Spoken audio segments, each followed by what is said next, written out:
What's going on, everybody? It's Ricky with Video Homicide. Welcome back to another movie review / recommendation. Today we're going to be going back to the years 2007 and 2009 to take a look at two films written and directed by Rob Zombie. Of course, I'm talking about Halloween and Halloween 2. Two films that have been dragged through the mud over the years. People either fucking love them or hate them. Now, before we get into these flicks, I kind of want to give you a brief history of Halloween and, you know, how I sort of know the film, like the original film and some of the sequels. So basically, when I was a kid, my dad had made a bootleg copy, which I've got up here, that has Halloween 1 and 2 on it.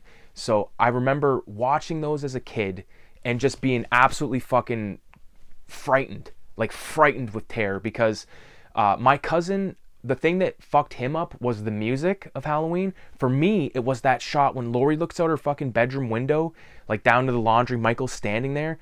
I lived in an apartment building at the time when I first saw this. I was a young kid, and I remember looking out the window and just like expecting to see Michael Myers down there, and I remember having nightmares about it. So it really fucked me up. The John Carpenter's Halloween, I think, is a phenomenal film. It's definitely monumental. It's iconic. It's super, it laid the groundwork for a lot of like slasher films that would come, and I owe it all due respect. I love Halloween. I love Halloween 2 as well. Not the John Carpenter. Who's it? Rick Rosenthal. I don't remember who directed it, but I do like that one. Part 3, did a review on that recently. It's decent enough. It's not like, I think that in the grand scheme of Halloween 1, 2, and 3, for me, it goes in that order of enjoyment for me. Now, after part 3, I can't stand part 4. I fucking hate part 5. Whatever's left, it's all dog shit to me. I know that people love the Halloween, franchise, and here's my collection. I got 1, 2, 3, and then I got a sealed copy of 4, and then this has Curse of Michael Myers, Halloween Resurrection, and H2O, and some fucking bullshit with Jamie Lee Curtis in there. But I don't care about any of the later Halloween sequels. I don't know how people can fucking like those, but they hate the Rob Zombie films. And same with the god awful trilogy that came out like over the last couple of years. Like, what the fuck? And people are defending those films. These are way better than Rob Zombie's. Are you on fucking methamphetamine? Are you on fentanyl? Because you're not making any sense. All right? I don't understand these people. And like you go on here and you see people, and they're biting, they can't even look themselves in the fucking mirror after they make the video when they say like, I don't like those Rob Zombie films because there's a rape scene. Blah, like shut the fuck up. These are the same people that watch the fucking the edited version of Cannibal Holocaust because they're sad that fucking Franklin the turtle gets his little head cut off and then made into a fine dish. Okay, and that's always been my argument with Cannibal Holocaust. It's like every time you see something graphic in this film revolving around animals, it's almost, I could bet 99% of the time that shit was like that little pig that gets fucking blown away, they ate it. They guaranteed fucking turn that into, a nice barbecue pork dish. The turtle, we seen them eat the turtle. It's not like, you see these fucking assholes on Instagram go out and shoot a fucking, an albino black bear or whatever the fuck, that'd be a polar bear, I guess. But like, like these very beautiful animals, and they fucking kill them from 20 miles away with a fucking sniper rifle with a bullet this long, and they can post that all over the goddamn computer, and you got all this other super cringy bullshit. Like, there's so much live murders and car accidents and all this stuff being posted on Instagram, and then you fucking post a drawing, a cartoon drawing that happens to have a cartoon wiener, and all of a sudden it's blocked in every fucking country, or you say fuck too many times, or you say retarded or anything like that. And next thing you know, your videos, like, they're basically blocked in every country. You're fucked. Give up. You know what I mean? That's sort of the vibe that goes on. So I don't understand how like some shit's super acceptable and make believe movies just get like dragged through the fucking coals. So is there anything else I really want to mention about the previous Halloween films? I will say, the Halloween one with Busta Rhymes, if I was gonna watch one of those fucking shittier, like very dog shitty sequels, like past part 3, it's probably gonna be that one, because I like Busta Rhymes, all right, and that's basically it.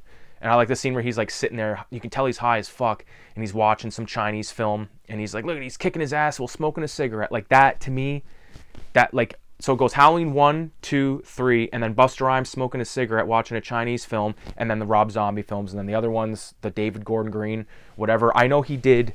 I'm pretty sure. Let me take a quick gander. I got my shit in alphabetical order now, so I can find stuff easy. It's fucking awesome. I'm looking for Superbad. I think that he directed Superbad, although I could be wrong. Do I even own fucking Superbad? I could have sworn I had Superbad, man. What else did that son of a bitch do? Didn't he do... What's that other fucking film, the stoner film? Pineapple Express. Did he do that film?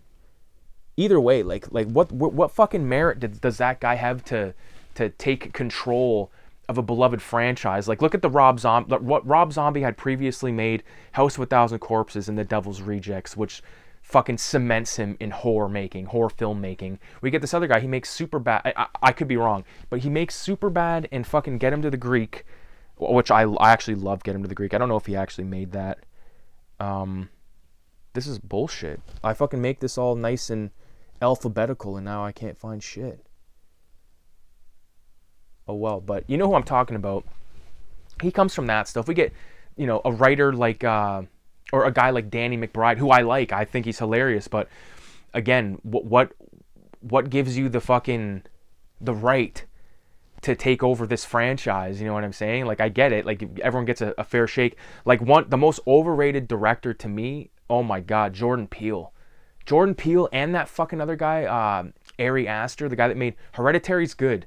Okay, that Midsummer bullshit, I couldn't fucking stand. If he's made anything else, I don't want to see it. And I don't give a fuck about his little shitty, incest fucking Don't Meet the Johnsons or whatever that movie was. I watched that and I was like, I remember because I was like thinking, oh, these A24 films, like these are like, or like these guys like under this umbrella. It's like, oh, this is awesome.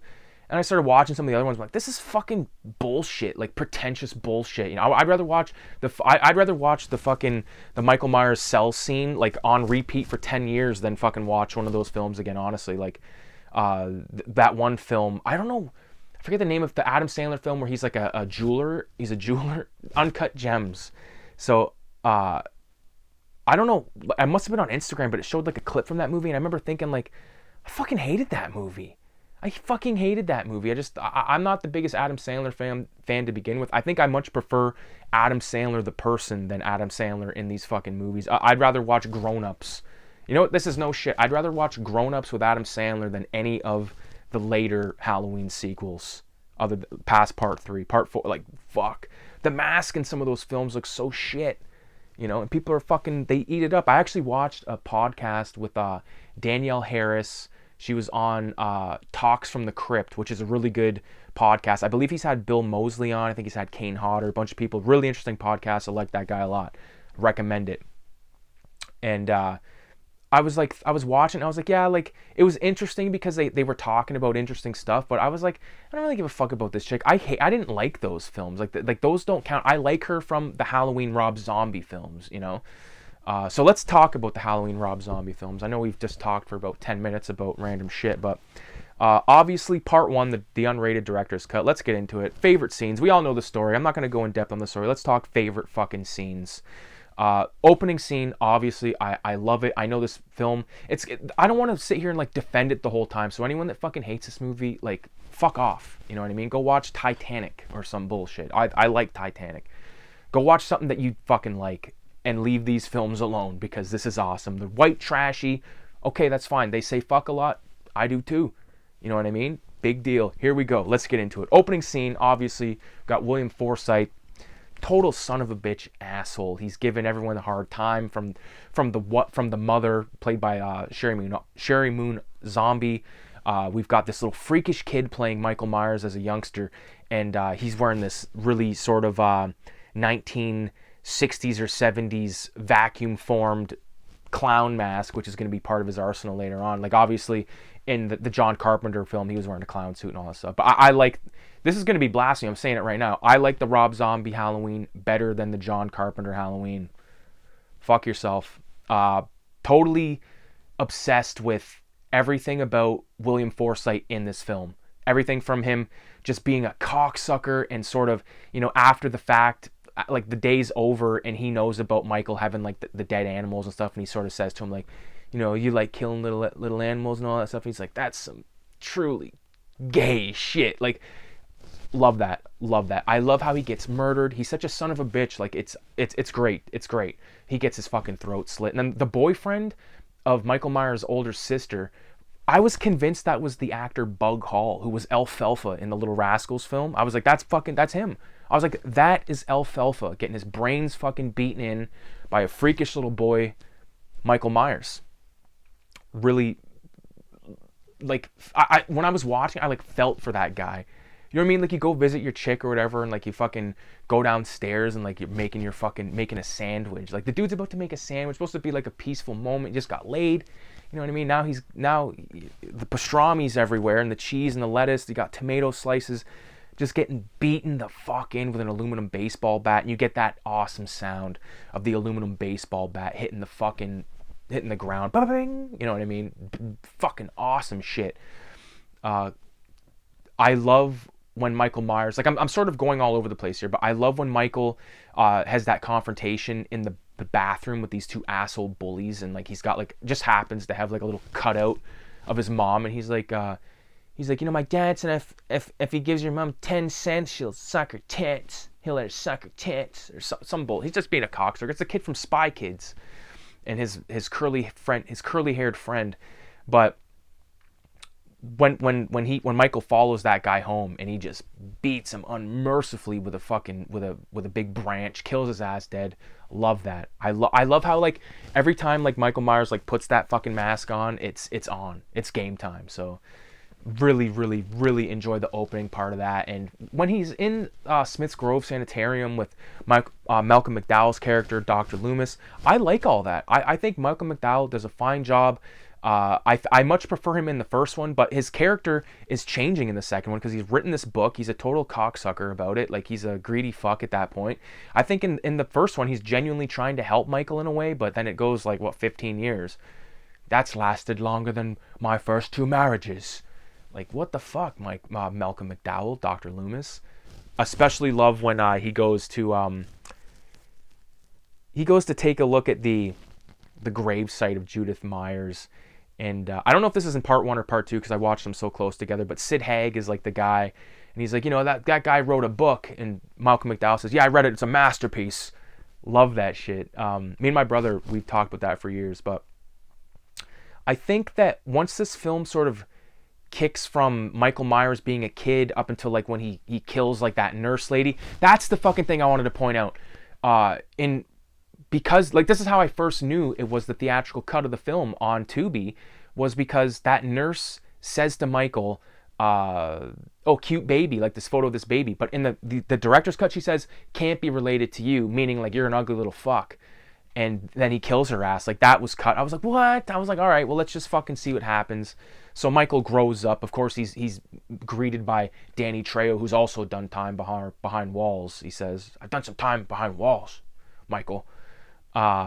Treats him really nice and all that, and Michael grows up and he's got this obsession with making these masks, which I think is really fucking a really cool set design. Like, inside of his cell is just like this filthy little cell with a bunch of masks everywhere, and he's got like his hot glue and whatever the fuck, crayons and paints and whatnot. Love it. You get Danny Trejo like given the this Lou Temple is his name, actually, now I just remembered. He was in 31, Devil's Rejects, bunch of stuff.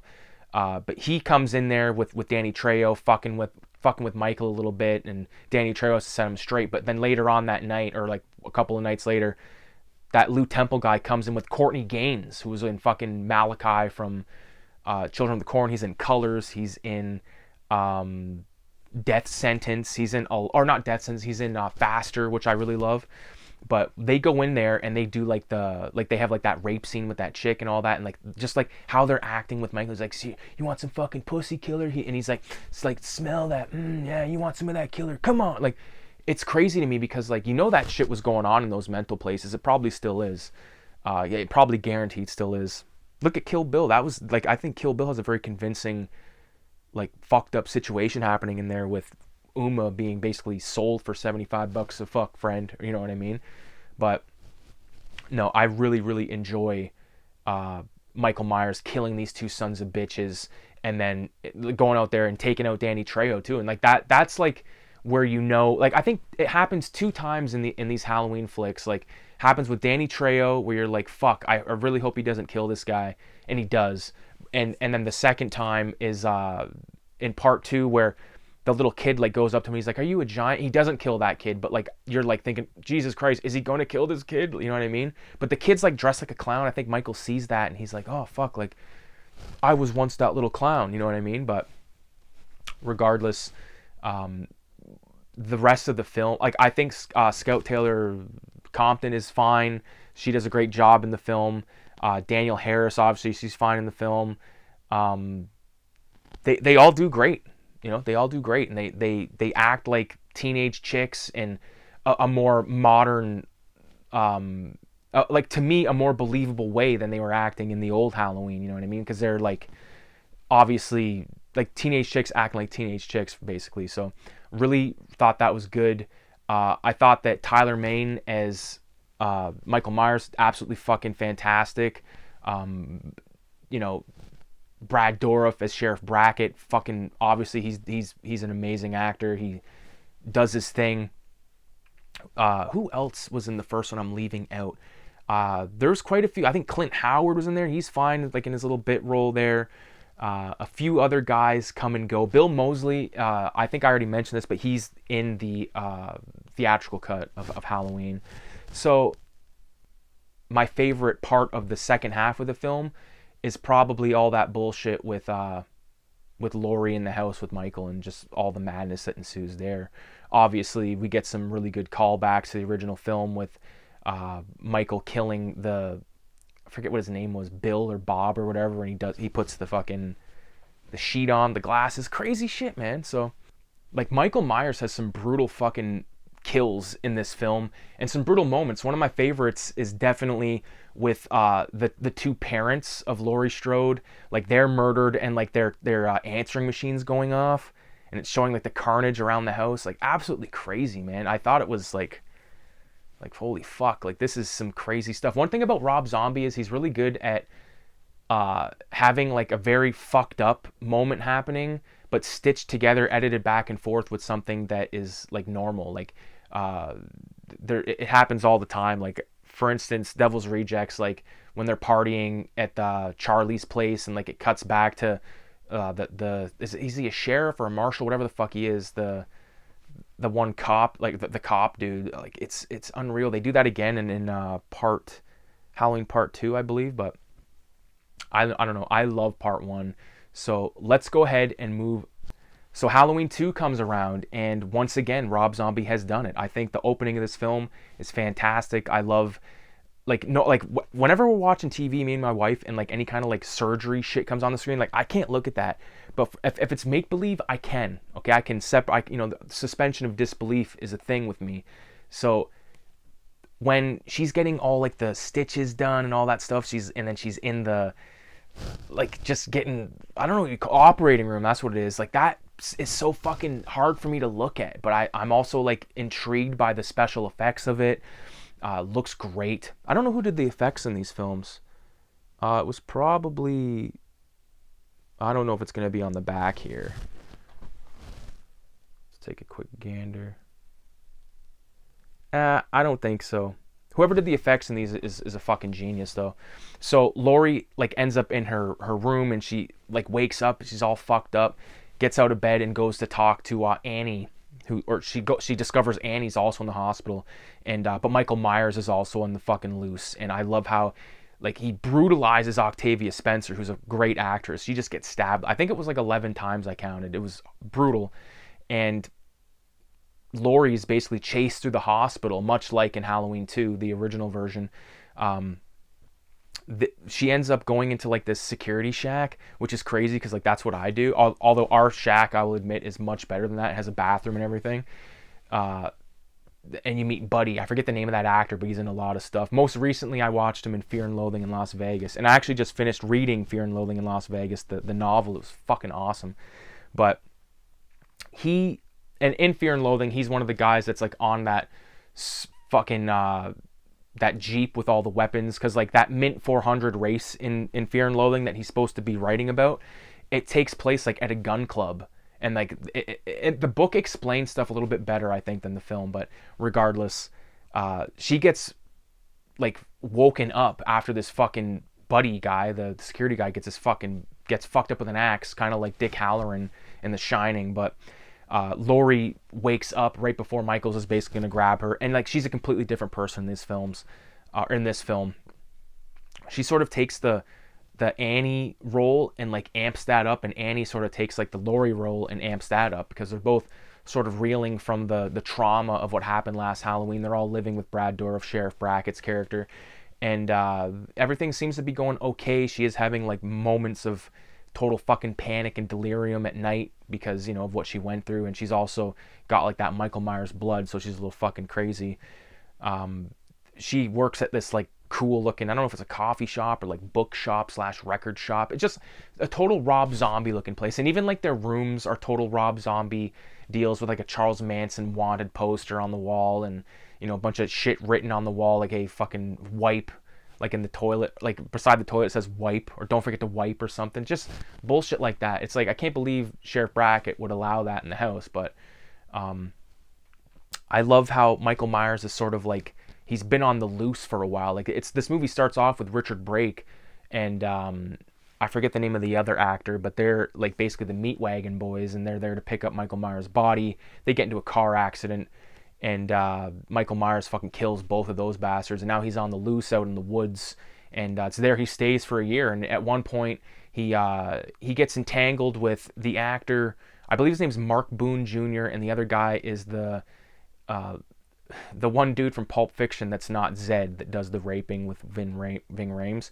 that guy. So they basically like, get off this land, we warned you, blah blah blah, beat the shit out of Michael Myers, and then he just gets up and he fucking takes care of business, kills them all, even the daughter, and then he takes the dog and fucking eats the dog. It's brutal shit. I don't like seeing fucking dogs getting eaten, but, you know, at least he got eaten. All right, he could have just fucking killed him and then, you know, that was the end of it and just walk away, but he didn't. He nourished himself with this corpse of a canine.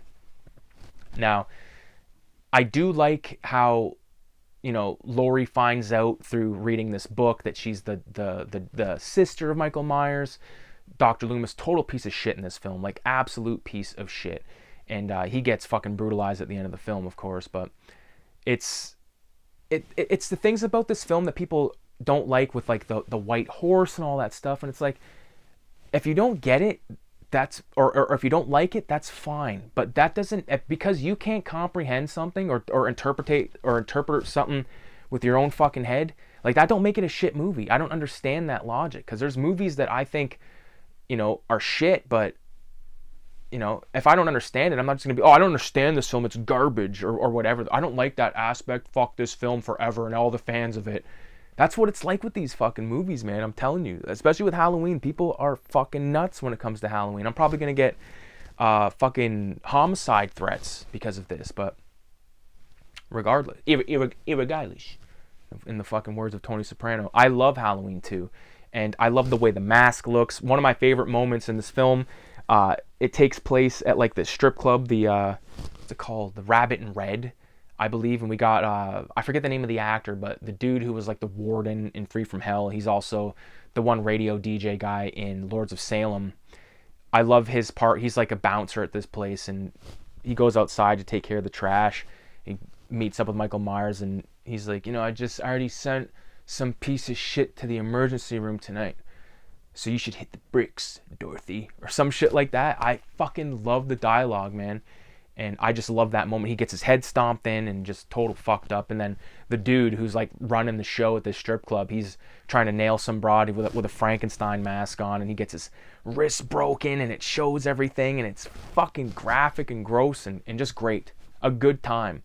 You know, one of my favorite trippy moments in this film is when I think Laurie's having like this hallucination where there's this weird fucked up like Tim Burton-esque dinner happening with all these pumpkin head creatures, and she's like laying on the fucking, what's it called, like the table, and it's crazy.